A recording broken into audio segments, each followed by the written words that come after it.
So I decided to make a video talking about what my 5 favorite programming books were. Specifically, the books that really kind of inspired me, or I felt like I really learned a lot about programming.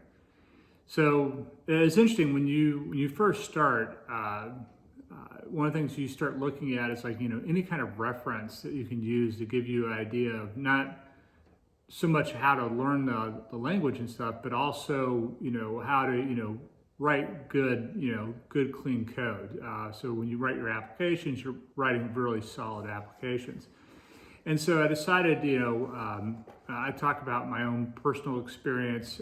What books did I read that really I think helped me, get a leg up when I first started my career. So when I first started my career, the first programming language where I actually was paid to write code was actually Cold Fusion. Back in the mid '90s, there's 2 or 3 languages that people really use to build web applications. One of those was Cold Fusion, ASP, which allowed you to write Visual Basic on Windows computers. Our Windows servers was also kind of popular, and PHP was starting to become popular on the LAMP stack.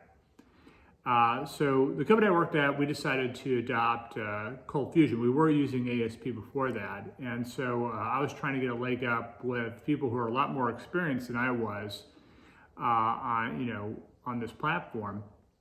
And so in the Cold Fusion world, there are these 3 books that are called the Forta books. And they're still around, you can still buy them. And they're really, really good because not only do they go into the basics of, how do you learn the language and stuff, but it shows really good practical examples of how you can use the different parts and pieces of Cold Fusion to do very practical things. So one of the things that I learned in particular was, there's a lot of stuff that would require, normally in another language, a lot of lower level code to do stuff. For instance, like IMAP or SMTP. Those are all things that are built into Cold Fusion. So the great thing about the Forta books is that it includes basically, almost every possible thing you could think that you could do with Cold Fusion are in these 3 books. And the book is, so big that they actually wound up splitting it up into 3 books. And so when I first started, there was actually 2 volumes. Now there's 3 volumes. And the volumes are getting started. And then the second volume is application development. And then the 3rd volume is advanced application development. So if you're going to be doing any Cold Fusion development, these are 3 books that are excellent as far as trying to learn Cold Fusion. Right now, Cold Fusion is, now there's, a gazillion different languages for doing web development. It's not as popular as it was in the 90s, but it's still very popular if you're doing government work. It's so if you're looking, to get into a job where you may be doing work for a local, state, or the federal government, it's still a good language to look at.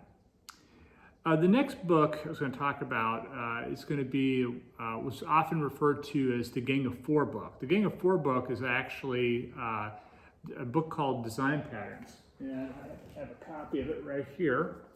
This is it. It's published by Addison Wesley. And the thing that's really neat about this book is that most of the examples are actually in C++, but they do have some examples that are actually in I think Smalltalk. So the thing that's really good about this book is if you're doing any type of object-oriented programming, one of the things these authors did, and that's where they get the name the Gang of 4 book, because it's actually from 4 different authors. They go through all the different patterns that you can use with object-oriented programming. And so actually it's very handy if you're going to be doing, using language that's object-oriented, and most programming languages have some version or do some version of object-oriented programming. Learning these principles is actually really helpful when you're trying to write, production quality code. And it helps avoid making a lot of the mistakes that I'm sure that these fellows ran through when they first got started. So this is still an excellent book, because even if you're not doing C++ development or Smalltalk development, if you're using an object-oriented programming language, this will help you, bypass a lot of the pitfalls you run into when you're doing object-oriented programming. The next book I was going to mention is Agile Principles, Patterns, and Practices in C#.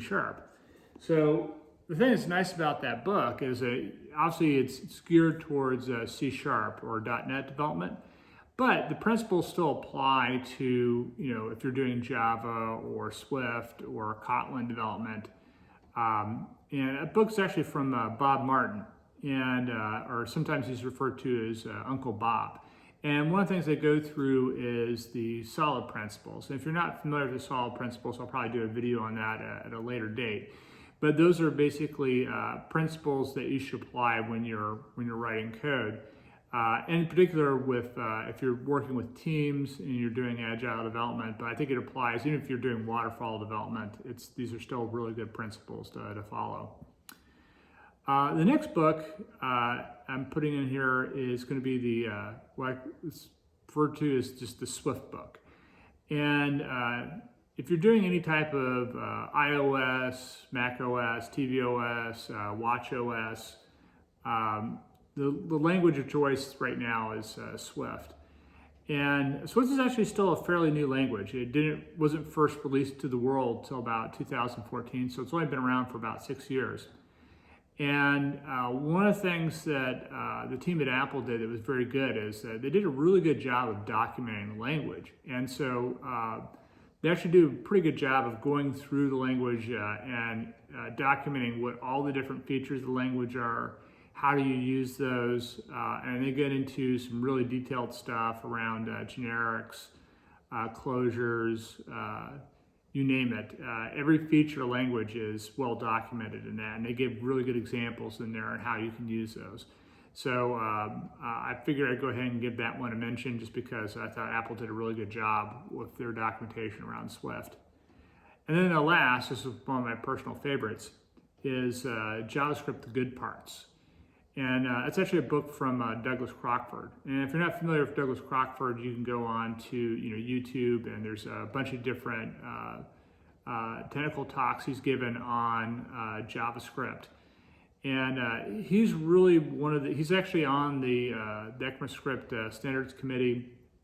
He's really is one of these people. He's been doing software development for a very, very long time. And he took a look at JavaScript. A lot of people, when JavaScript first came out, thought, well, this is a toy language, this isn't a real language. But it turns out that a lot of people are using JavaScript, in particular Node, for doing a lot of different development now. And so there's a lot of stuff that people didn't think you could do with JavaScript that you can do with JavaScript. And that's an excellent book, because it goes through what makes JavaScript different from a lot of the other languages. So if you're coming from, let's say, a world of C# or Java or one of those languages, it really does a really good job of describing, this is how you can work with objects in JavaScript, and basically, these are the good features, and there's bad parts to the JavaScript, but this book really covers the good parts and how you can use the language properly. So that's basically it. I just wanted to do a quick video on kind of like my favorite, computer books / references and stuff like that. Let me know what you think as far as what are some of your favorite computer books. List a comment. And if you like the channel, please subscribe. Press that subscribe button. Thank you very much. I'll talk to you guys later.